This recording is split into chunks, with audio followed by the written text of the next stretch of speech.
Hello guys, ang ating ulam ngayon ay magluluto tayo ng sinigang na pata. Ayan guys, hugasan ko muna siya siyempre. Hugasan natin yan. Yun, hiwa-hiwalay ko nga yung mga ano. At nagdidikit-dikit siya, hindi pa siya masyado na nahiwa. Ayan. Ayan, magigisa naman tayo ngayon guys. Siyempre, kamatis, sibuyas, pampalasa natin yan. Mas masarap kasi guys na ginigisa talaga siya. Yung lutong-luto talaga siya. Yung kamatis at saka yung sibuyas.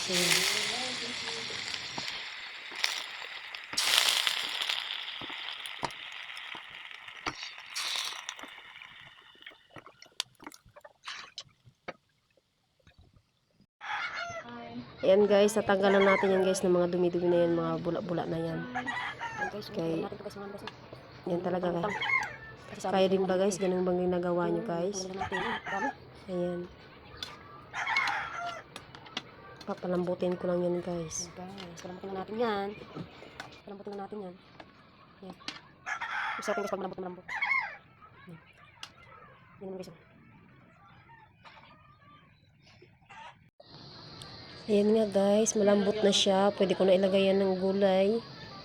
Ayan. At timplahan natin yan guys. Ayan. Kasunod na yan, pwede mo na timplahan yan. Sunod-sunod na, sabay-sabay na yan.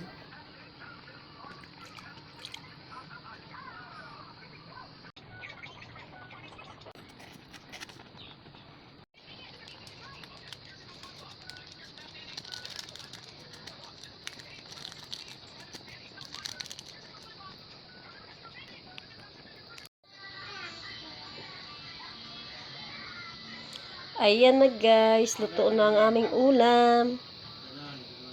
Kakain na kami.